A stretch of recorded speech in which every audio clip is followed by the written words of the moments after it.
Hi friends, வாங்க born ஆப்பிட்டி my majesty உடைய 5th episode என்ன நடக்குதுன்னு சொல்லிட்டு பார்க்கலாம். ஃபர்ஸ்ட் டைம் பார்க்குறீங்கன்னா மறக்காம என் சேனலை சப்ஸ்கிரைப் பண்ணிடுங்க, ஒரு லைக் ஒன்று போட்டுருங்க. எபிசோட் ஸ்டார்டிங்கில் நம்ம ஹீரோயின் செம்ம காண்டில் வந்து நம்ம ஹீரோ மேலே இருக்க மொத்த கோவத்தையும் அந்த மீனை போட்டு அடித்து கொன்னுட்ருக்கா.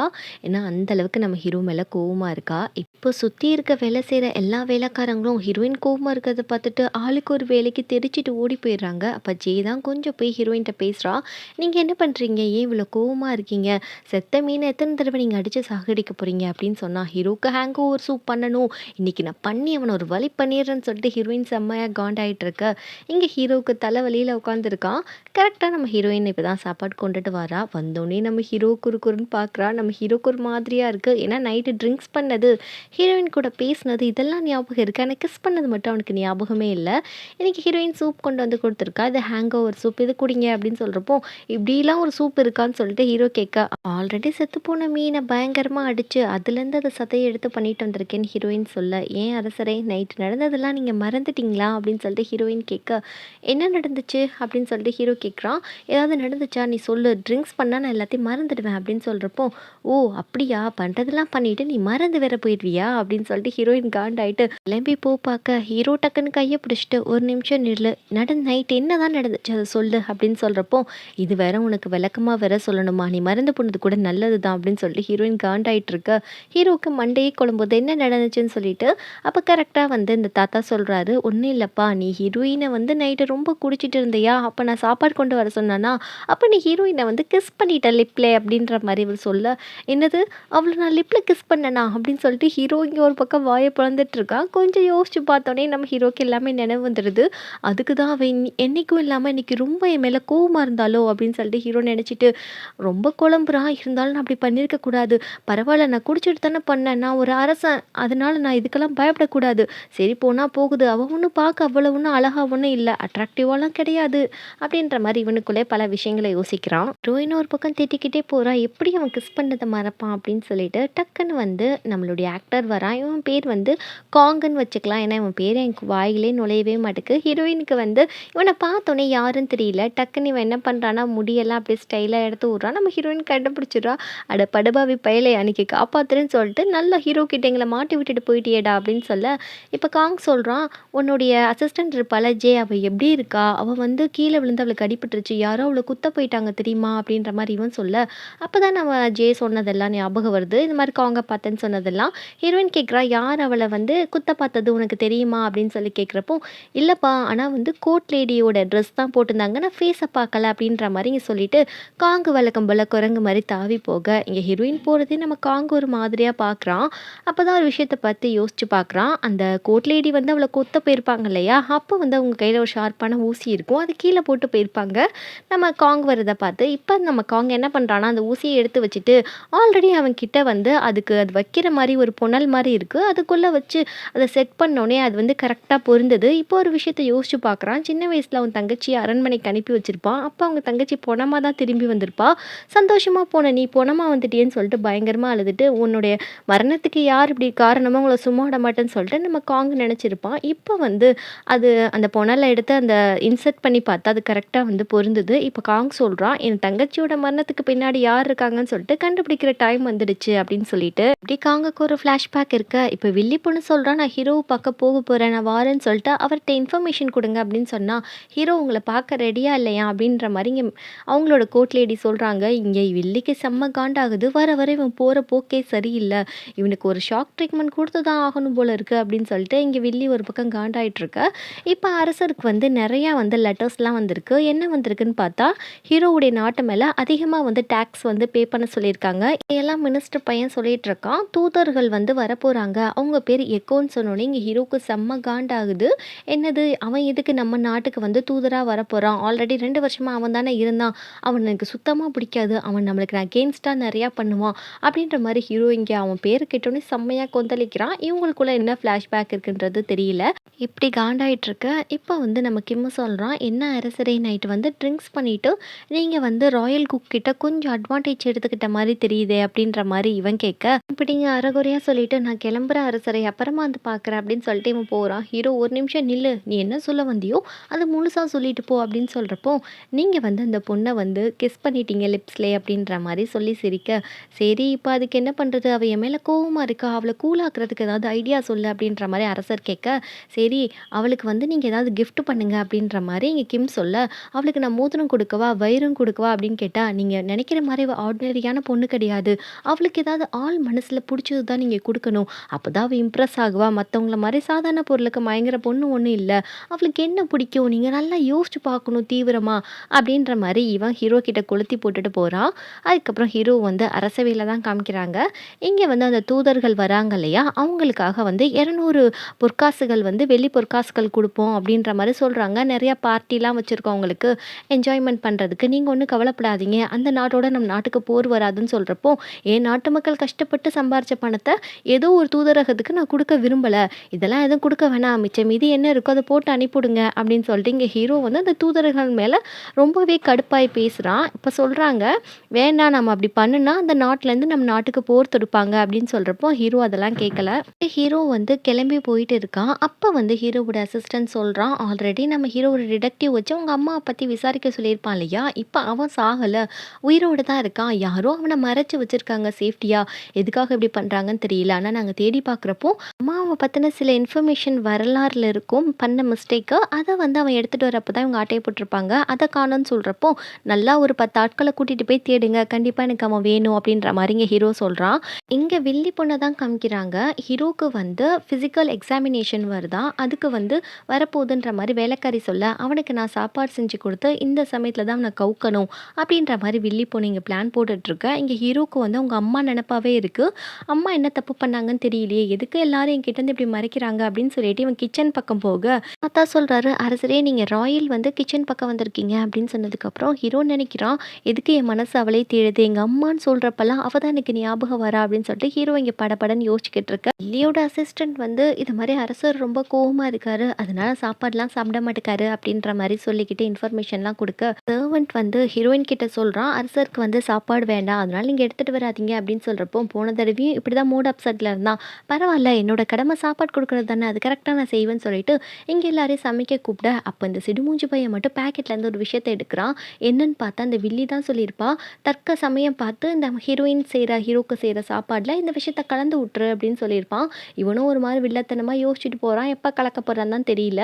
இப்படியே வந்து ஹீரோயின் சாப்பாடு கொண்டுட்டு வர, அந்த கோர்ட் லேடி உள்ள விட மாட்டேங்கிறாங்க. அப்படியே காலையில கொண்டுட்டு வரா, சாயந்தரம் கூட்டிட்டு வரா. கிட்டத்தட்ட ஒரு 2 நாள் ஆயிடுச்சு. நம்ம ஹீரோ சுத்தமா சாப்பிடல.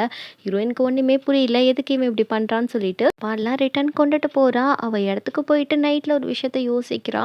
எனக்கு ரொம்ப வருத்தமா இருக்கு. ஹீரோ சாப்பாடு ஸ்கிப் பண்ற மாரி, இதே மாரி எங்க அப்பாவும் ஸ்கிப் பண்ணிட்டு என்ன நினைச்சு ரொம்ப வருத்தப்படுவாரோ அப்படின்னு சொல்லிட்டு நிலாவ பார்க்குறா. நிலால பார்த்தா நம்ம ஹீரோ தான் தெரியிறான். இது என்னடா கொடுமை! அவன் என் கண்ணுக்கு தெரியிறான். இப்படிலாம் நடக்கக்கூடாது அப்படின்னு சொல்லிட்டு ஹீரோயின் இங்க ஒரு பக்கம் டென்ஷன் ஆயிட்டு இருக்க. இதே மாரி நம்ம ஹீரோவும் நிலாவ பார்த்துட்டு, அவ இன்னும் நான் சாப்பிடலன்னு சொல்லிட்டு ரொம்பவே வருத்தப்பட்டுட்டு தான் இருப்பா. எனக்கு தெரியும் அப்படின்னு ஹீரோ நினைச்சிட்டு, "இது மாரி எனக்கு சாப்பாடு வேணும். ஹீரோயின வந்து சாப்பாடு எடுத்துட்டு வர சொல்லுங்க" அப்படின்னு சொல்லிட்டு நம்ம ஹீரோ சொல்ல, இங்க வந்து தாத்தாக்கு ரொம்ப சந்தோஷம். ஹீரோ மனசு இப்படிலாம் இறங்குனது இல்ல போல இருக்கு. இப்ப ஹீரோயின் ரொம்ப ஹேப்பியா ஹீரோக்கு சாப்பாடுலாம் கொண்டுட்டு வரான். இங்க ஹீரோக்கு சாப்பாட பார்த்து சந்தோஷம் இல்ல. ஹீரோயின பார்த்தா ஒரே சந்தோஷம். இப்ப ஹீரோ வந்து 2, 3 நாளா சாப்பிடாதனால, நம்ம ஹீரோயின் வந்து ஒரு சிக்கன் சூப் தான் வந்து பயரெல்லாம் போட்டு கொண்டுட்டு வந்திருக்காங்க. அதுக்கான எக்ஸ்ப்ளனேஷன்ஸ்லாம் குடுத்துட்டு, "நீங்க சாப்பிடுங்க. உங்க உடம்புக்கு ரொம்ப நல்லாருக்கும்" அப்படின்னு சொன்னோனே, நம்ம ஹீரோ அத சாப்பிட்டுட்டே, "ரொம்ப சூப்பரா இருக்கு. என் மூடே வந்து வேற மாரி மாத்திடுச்சு ஹேப்பியா" அப்படின்ற மாரி இங்க ஹீரோ சொல்லிட்டுருக்க. இங்க ஹீரோயின் ரொம்ப ஹேப்பியா இருக்கா. என்னமோ இன்னைக்கு ரொம்ப ஹேப்பியா அப்படியே சந்தோஷமா நடந்து போறா. இன்னைக்கு என்ன நான் ரொம்ப பெரிய சாதனை பண்ண மாரி என் மனசுல தோணுது அப்படின்ற மாரி நெனச்சுட்டு ரொம்ப ஹேப்பியா போக, இங்க ஹீரோ வந்து ஜன்னல்லேருந்து தொறந்து பார்த்து நம்ம ஹீரோயின சைட் அடிச்சிட்டு இருக்கான். இவள பார்க்குறப்ப ஏன் என் இதயம் இப்படி படபடன்னு துடிக்குது? அவள பார்த்தா மட்டும் ஏன் நான் இவ்ளோ சந்தோஷப்படுறேன்? அப்படின்ற மாரி நெனச்சு நம்ம ஹீரோயின பார்க்க அவ டான்ஸ் ஆடிக்கிட்டே போறா. அத பார்த்து நம்ம ஹீரோ ரொம்ப ரசிக்கிறான். பக்கம் நம்ம வில்லன தான் காட்டுறாங்க. அவரு வந்து அவர் கூட்டாளி கிட்ட ஒரு அரசன் கிட்ட பேசிட்டு இருக்காரு. "நீ எதுக்கு அவசரப்பட்டு ஹீரோவ போட்டு தள்ள பார்த்த? உனக்கு என்ன அவ்வளோ அர்ஜென்ட்?" அப்படின்ற மாரி கேட்குறாரு. ஃபர்ஸ்ட் ஸ்டார்ட்டிங் எபிசோட்ல வந்து நம்ம ஹீரோ மேல ஒரு அம்பு பாய்ஞ்சிருக்கும் இல்லையா? அத தான் இந்த வில்லன் வந்து மீன் பண்ணி சொல்றாரு. "இல்ல அது தற்க சமயமா இருக்கும்னு சொல்லி தான் நான் அம்ப பாய்ச்சேன். ஆள வச்சு கொல்ல பார்த்தேன்" அப்படின்னு சொல்றப்போ, "இன்னொரு தடவ என்ன கேட்காம ஏதாவது செஞ்ச உன்ன கொன்றுவேன்" அப்படின்ற மாரி வில்லன் மிரட்டி அனுப்ப, இப்போ போய் யார வந்து இவர் கொலை பண்ண சொன்னாரோ ஹீரோவ, அவர்கிட்ட போய் சொல்லிட்டு இருக்காரு அந்த மாஸ்க் போட்டவன்ட்ட, "விஷயம் வெளிய வந்துருச்சு. அதனால நீ உயிரோட இருந்தாலும் இறந்து போன மாரி எங்கேயாவது ஒளிஞ்சு போய் வாழ்ந்துக்கோ" அப்படின்னு சொல்லிட்டு சில பணக்காசுகள்லாம் கொடுத்து அவனை அனுப்பி வைக்க அந்த மாஸ்க்கை போட்டவனை அவன் போயிட்டே இருக்கிறப்போ இந்த வில்லன் வந்து அவனை போட்டு தள்ளுறதுக்கு ஆள் அனுப்பியிருப்பான். அவங்கள்ட்ட அவன் செம்ம ஃபைட் பண்ணுறப்போ அவனுக்கு கையில் வந்து பயங்கரமாக வெட்டுப்பட்டுருது. அதனால் ஓடி போய் ஒரு இடத்துல மருந்து போட்டுட்ருக்கான். அவன் ஹீரோவை கொல்ல வந்தது யாருன்னு பார்த்தா நம்ம காங்கு தான் கொல்ல வந்திருக்கான். காங்குக்கு அவ தங்கச்சி இறப்புக்கு யார் காரணம்னு சொல்லிட்டு தெரிஞ்சுக்கணும் போல இருக்கு. இப்போ சொல்கிறான் இதில் வில்லன் சம்மந்தப்பட்டிருக்கான், ஹீரோ பின்னாடி தான் இவ்வளோ வேலையே நடக்குது, இதில் நிறையா மர்மம் இருக்குது அப்படின்ற மாதிரி தெரிஞ்சுக்கிறான். இப்போ வந்து வில்லன் சொல்கிறான் எதுக்காக நீ வந்து நேற்று இந்த தப்பிச்சு போன மாஸ்க் போட்டோன்னு நீ பிடிக்கல அப்படின்னு சொல்லிட்டு கத்தி எடுத்து ஒரே சீவு தான் சீவுறான். அந்த செடி எல்லாம் துண்டு துண்டாக போயிடுது. இன்னொரு தடவை வந்து நீ அவனை கண்டுபிடிக்காமல் வந்தேன்னு வச்சுக்கேன், இதே போல் அவன் தலையை ரெண்டாக சீவிடுவேன், ஒழுங்காக போய் அவனை கண்டுபிடிக்கிற வேலையை பாரு அப்படின்னு சொல்லிட்டு அந்த அடியால் பீதியை கிளப்பி விட்டுறான். இந்த பக்கம் நம்ம ஹீரோயின் ஆரவாரமாக சமைச்சிட்டு இருக்காங்க காலையில். இப்போ வந்து நம்மளுடைய சர்வன்ட் சொல்லிட்டு இருக்காப்புல இன்றைக்கி வந்து ஸ்பெஷலாக வந்து ஒரு மீட் கொண்டு வந்திருக்கோம், அதை பாருமா இன்றைக்கி ஸ்பெஷல் கெஸ்ட் வர போகிறாங்க, நம்ம ஹீரோக்கு வந்து ஃபிசிக்கல் எக்ஸாமினேஷன் நடக்க போகுது அப்படின்னு சொல்கிறப்போ ஹீரோயின் வந்து மீட் ரொம்ப ஃப்ரெஷ்ஷாக இருக்குது, என்ன ஸ்பெஷல் ஃபிசிக்கல் எக்ஸாமினேஷன் அப்படின்னு சொல்லிட்டு நம்ம ஹீரோயின் கேட்குறா. அது ஒன்றும் கிடையாதுமா, நம்ம அரசரோட உடம்ப வந்து ஒரு மந்த்து வந்து பாடி ஃபுல்லாக செக்அப் பண்ணுவாங்க, அதுதான் ஃபிசிக்கல் எக்ஸாமினேஷன் அப்படின்ற மாதிரி சொல்லிட்டு இருக்கப்போ இங்கே எல்லாரும் நின்று பார்த்துட்ருக்காங்க. நம்ம ஹீரோயின் சொல்கிறா வாங்க ஒரு சின்ன மீட்டிங் போட்டு இன்றைக்கி ஸ்பெஷலாக வந்து நம்ம ஃபுட் ரெடி பண்ணணும் அப்படின்னு சொல்கிறப்போ இங்கே வந்து நம்மளுடைய சிடுமூஞ்சி போயிட்டுருக்கான் மீட்டிங்க்கு. கரெக்டாக நம்மளுடைய வில்லி கொடுத்த அந்த அசிஸ்டன்ட் வந்து அந்த லிஸ்ட்டை கொடுக்குறா. இன்னைக்கு வந்து நீ வந்து இந்த லிஸ்ட்டு படி தான் சமைச்சு தனியாக கொடுக்கணும் அப்படின்னு சொல்கிறப்போ அது சின்ன குயினோட ஆர்டர் அப்படின்னு சொல்கிறாங்க. இது எப்படி நான் செய்ய முடியும், இங்கே ராயல் வந்து ஷெஃப் இருக்காங்க, அவங்க சொல்கிறபடி தானே நான் செய்யணும் அப்படின்னு சொல்கிறப்போ நீ ஒழுங்காக செய்யலைன்னா வில்லி உன்னை போட்டு தள்ளிடுவா அப்படின்ற மாதிரி அவள் சொன்னதுக்கப்புறம் ஓகேன்னு சொல்கிறான். இங்கே ஹீரோயின் மீட்டிங் ஸ்டார்ட் பண்ணுறா. அப்போ சிடுமூஞ்சி வந்துட்டு இதே மாதிரி வில்லி வந்து என்னை சமைக்க சொல்லியிருக்கா, அதனால் நான் அவளுக்கு தான் சமைக்கணும், உங்களுக்கு வந்து என்னால் ஹெல்ப் பண்ண முடியாது அப்படின்ற மாதிரி இங்கே சிடுமூஞ்சி சொல்ல ஹீரோயினும் புரிஞ்சுக்கிறா வில்லியை வந்து நம்ம எதுவுமே செய்ய முடியாது, அவள் போக்கிலே அவளை விட்டுருவோன்னு சொல்லிட்டு சரி ஓகே நீ போய் தனியாக சமை அப்படின்னு சொல்லிட்டு இன்றைக்கி நம்ம வந்து கட்லெட் தான் பண்ணும், பீஃப் கட்லெட் அப்படின்ற மாதிரி ஹீரோயின் சொல்லிட்டு அவளுடைய வேலைகள் எல்லாம் கரெக்டாக பார்க்க ஆரம்பிச்சிடுறா. ரொம்ப அருமையாகவே சமைக்க ஆரம்பிச்சிடுறா. கடைசியில் பிளேட்டிங் எல்லாம் பண்ணி வைக்க இப்போ வந்து நம்ம ஹீரோயின் இது பேரெல்லாம் சொல்லிகிட்டு இருக்கா. அப்போ கத்தியை வச்சு இந்த கட்லெட்டை வந்து அரசர் வெட்டி சாப்பிடட்டும்னு சொன்னால் நீங்கள் கத்தியை யூஸ் பண்ணிங்கன்னா அது வன்மத்துக்கு சமமாயிரும், அந்த சாப்பிட்ற இடத்துல கத்தி யூஸ் பண்ணக்கூடாது அப்படின்னு சொன்னோடனே நம்ம ஹீரோயினே என்ன பண்ணுறான்னா அதை துண்டு துண்டாக ஸ்லைஸ் போட்டே வச்சிடுறா. இந்த பக்கம் பார்த்தா அந்த சிடுமூஞ்சி வந்து நம்ம இல்லி சொன்ன எல்லா சாப்பாடையும் செஞ்சு வைக்க நம்ம ஹீரோயின் பார்க்குறா இதை தான் செய்ய சொல்லியிருக்காளான்னு சொல்லிட்டு கரெக்டாக வில்லியும் என்ட்ராரா. சாப்பாடுலாம் எப்படி செஞ்சுருக்காங்கன்னு பார்க்குறதுக்காக அந்த சிடுமூஞ்சி வில்லிக்கிட்ட டேஸ்ட் பார்க்க கொடுக்க அதை சாப்பிட்டுட்டு ரொம்ப அருமையாக இருக்குது, உன் திறமை எல்லாத்தையும் காட்டியிருக்க அப்படின்னு சொல்லிட்டு போகிற போக்கில் நம்ம ஹீரோயினோட சாப்பாடு டேபிளை அப்படியே தட்டிட்டு போயிடுறா. அந்த சாஸு எல்லாமே கொட்டி சர்வ நாசரமாக போயிடுது. ஹீரோயினுக்கு செம்ம காண்டாகுது. ஏன்னா வில்லி எப்பயுமே இப்படி தான் இருப்பான்றது ஹீரோயினுக்கு தெரியும். அதனால நம்ம ஹீரோயின் திரும்ப வந்து பிளேட்டிங்லாம் பண்ண ஆரம்பிக்கிறா. இப்போ ஹீரோக்கு வந்து ஃபுல் செக்அப் முடிஞ்சிருச்சு. இப்போ வில்லன் கேட்குறாரு அந்த வைத்தியர்கிட்ட எப்படி இருக்காரு, இப்போ அரசர் நல்லா இருக்காரான்னு சொல்லி கேட்டால் எல்லாமே ஆரோக்கியமாக இருக்காரு, ஆனால் வந்து கோல்டு ஃபுட்டு சாப்பிடக்கூடாது சளி பிடிக்கிற மாதிரி அப்படின்ற மாதிரி சொல்லிட்டு உடம்ப பார்த்துக்கோங்க அரசரேன்னு அவர் கிளம்பி போயிடுறாரு. இப்போ வந்து நம்ம ஹீரோ வந்து அங்கிள்னு சொல்கிறாரு. இவர் சித்தப்பா போல இருக்கு. அரசர்கள்னால் குடும்பத்துக்குள்ளே தானே சண்டை போட்டுக்கிடுவாங்க. இப்போ வந்து நம்ம வில்லி பொண்ணு சாப்பாடு எடுத்துகிட்டு உள்ளக்க என்ட்ராரா. இந்த கோட் லேடியை சுத்தமாக பிடிக்கல. அப்படியே வந்து உள்ளக்க வரப்போ ஹீரோக்கு ஏன்டா இவ வந்தான்ற மாதிரி தான் இருக்குது. அப்படியே கொண்டு போய் நம்மளுடைய வில்லி வந்து அவ செஞ்ச சாப்பாடெல்லாம் பரிமாறுறா. இந்த பக்கம் ஓரமாக நம்ம ஹீரோயின் செஞ்ச சாப்பாட்டை வச்சிடுறாங்க. அப்படி ஹீரோயினை ஓரம் கட்டிக்கிறா. இங்கே வில்லி வந்தோடனே ரொம்ப பீத்திக்கிறா. நான் தான் இவ்வளோலாம் சமைச்சு கொண்டு வந்தேன், உங்கள் உடம்பு நான் தான் ஆரோக்கியமாக பார்த்துக்கிறேன் அரசே அப்படின்ற மாதிரி சொல்லிட்டு இன்றைக்கி இந்த சாப்பாடு ஃபுல்லாக சிக்கன் தான் செஞ்சு கொண்டு வந்திருக்கேன், அதில் கோல் சிக்கன் தான் உங்களுக்காக பண்ணியிருக்கேன். இதுக்கான அர்த்தம் என்னென்னா அரசர் வந்து பெண்கள் பின்னாடி போகக்கூடாது, ஒரு கோழி பெண் பின்னாடி போகக்கூடாதுன்னு சொல்லிட்டு நம்ம ஹீரோயினை கோழின்ற மாதிரி மீன் பண்ணேன். இப்போ வில்லன் என்ன சொல்கிறாருன்னா நீங்கள் தான் ராயல் ஷெஃபான்ற மாதிரி கேட்க அப்படி ஹீரோயினை பார்த்துட்டு பார்க்க அழகாகவும் இருக்கா, ஆனால் தைரியமான பொண்ணாகவும் இருக்கான்னு சொல்லி நினைக்க நம்ம ஹீரோ வந்து வில்லி கொடுத்த ஃபுட்டை டேஸ்ட் பண்ணிவிட்டு நான் கோல்ட் ஃபுட் சாப்பிடக்கூடாதுன்னு சொல்லிட்டு வைத்தியர் சொல்லியிருக்காருன்னு சொல்லிட்டு நோஸ் கட் பண்ணி விட்டுறான். இங்கே ஹீரோயின் கொடுத்த ஃபுட்டை வந்து வில்லனும் ஹீரோவும் பார்க்குறாங்க. ரொம்ப அழகாக பிளேட்டிங் பண்ணியிருக்கு. ஹீரோயின் சொல்கிறா அங்கே இருக்க அந்த ரெட் ஜாமில் தொட்டு சாப்பிடுங்க, ரொம்ப அருமையாக இருக்கும் அப்படின்னு சொன்னோன்னே 2 பேரும் அந்த ஜாமில் தொட்டு சாப்பிட்றாங்க. இங்கே வில்லனுக்கெல்லாம் சொல்கிறதுக்கு வார்த்தையே இல்லை, இது என்ன டேஸ்ட், இது வரைக்கும் நான் சாப்பிட்டதே இல்லை அப்படின்னு சொல்லிட்டு வில்லன் யோசிக்க இங்கே ஹீரோக்கு அதுக்கு மேலே அல்டிமேட்டாக இருக்குது. உடனே வில்லன் சொல்கிறாரு நீ எவ்வளோ சூப்பராக சமைச்சம்மா, உனக்கு என்ன வேணுமோ கேளு நான் தாரேன், உன்கிட்ட எப்படி இவ்வளோ திறமை இருக்குது அப்படின்ற மாதிரி கேட்க இங்கே வில்லி வந்து சொல்கிறா அவள் கேட்டால் அந்த ஊரே தான் கேட்பா அப்படின்ற மாதிரி சொல்ல இங்கே ஹீரோயின் நினைக்கிறா அந்த ஆசை உனக்கு தாண்டி இருக்குது, எனக்கெல்லாம் ஒன்று கிடையாது அப்படின்னு சொல்லிட்டு அவள் ஒரு பக்கம் நினச்சிட்டு இருக்க.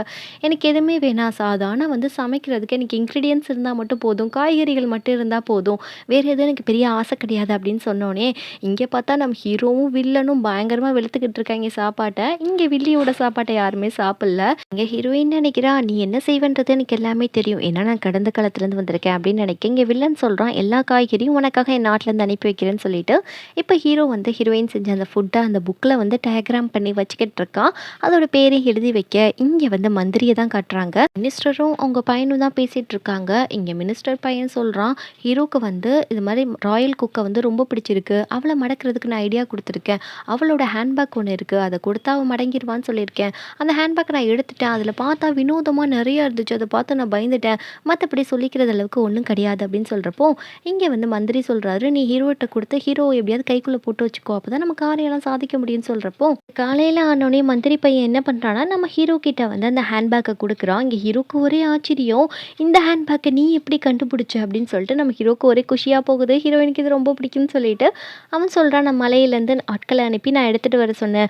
அரசே இதை கொடுத்தீங்கன்னா கண்டிப்பாக அவளுக்கு ரொம்பவே பிடிக்கும், நீ அவளை ஈஸியாக கரெக்ட் பண்ணிடலாம் அப்படின்ற மாதிரி ஒரு சிக்னல் எல்லாம் கொடுக்க இங்கே ஹீரோக்கு ஒரு மாதிரியாக இருக்குது. இப்போ தான் வந்து அந்த தூதர்களை காமிக்கிறாங்க. நம்ம ஹீரோ நாட்டுக்குள்ளே வரப்போகிறாங்க இல்லையா, அவங்கள காமிக்கிறாங்க. ரொம்ப திமிர் பிடிச்சவங்களா இருக்காங்க. ஆல்ரெடி அவங்களே ஒரு 3 ஷெஃப்பை கையில் வச்சுருக்காங்க, அவங்க விதவிதமாக சமைச்சு சாப்பிட்றதுக்கு.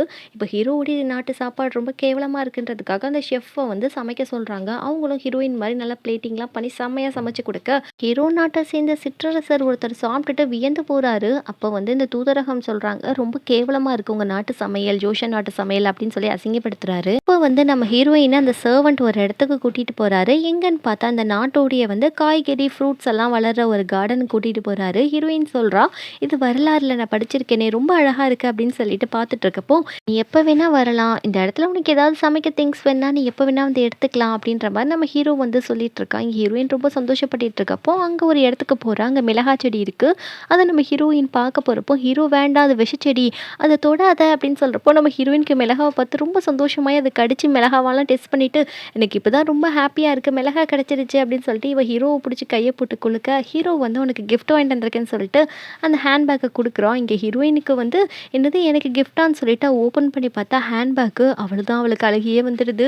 இதை நான் எவ்வளோ மிஸ் பண்ண தெரியுமா, இது ஒன்று தான் எனக்கு இருக்க ஆறுதல் அப்படின்னு சொல்கிறப்போ நீ ரொம்ப ஹாப்பியாக இருக்க, நீ என்னை மன்னிச்சிட்டியா, நைட்டு உன்னை நான் கிஸ் பண்ணதுக்கு ஐம் சாரி அப்படின்னு சொல்கிறப்போ நீ ஏன் என்னை மன்னிப்பு கேட்குற அப்படின்னு சொல்லிட்டு ஹீரோயின் கேட்க இப்போ நம்ம ஹீரோ வந்து ரொம்ப க்ளோஸாக போகிறான். உங்ககிட்ட நான் ஒன்று சொல்லணும் அப்படின்னு சொல்ல போக ஹீரோயின் என்னன்னு சொல்லி பார்த்தா நம்ம ஹீரோ பின்னாடி திரும்பி நின்றுட்டு இது உனக்கு நீ எனக்கு விதவிதமாக சமைச்சு கொடுத்தனால தான் உனக்கு தேடி கொண்டு வந்தேன் அப்படின்னு சொல்கிறப்போ இங்கே ஹீரோயின் சொல்கிறா அதுக்கு எதுக்குடா என் முகத்துக்கு முன்னாடி பார்த்து சொல்லாமல் நீ வந்து என்னை விட்டு தள்ளி தள்ளி போய் தூரமாக எதுக்கு சொல்கிற அப்படின்ற மாதிரி நம்ம ஹீரோயின் கேட்டு கேட்டு பக்கத்தில் போக இங்கே ஹீரோக்கு படபடன்னு ஆகி தூரமாக போயிட்டுருக்கோம். இது என்ன உணர்வு தெரியலேன்னு சொல்லிட்டு அப்படியே நம்ம ஹீரோ ஸ்டெப் ஆகி விழுக நம்ம ஹீரோயின் நம்ம ஹீரோ மேலே விழுக இப்படியே இந்த எபிசோட கம்ப்ளீட் பண்ணுறாங்க. நெக்ஸ்ட் எபிசோடில் என்ன நடக்குதுன்னு சொல்லிட்டு பார்க்கலாம். ஃபர்ஸ்ட் டைம் பார்க்குறீங்கன்னா மறக்காமல் சேனலை சப்ஸ்கிரைப் பண்ணிவிடுங்க.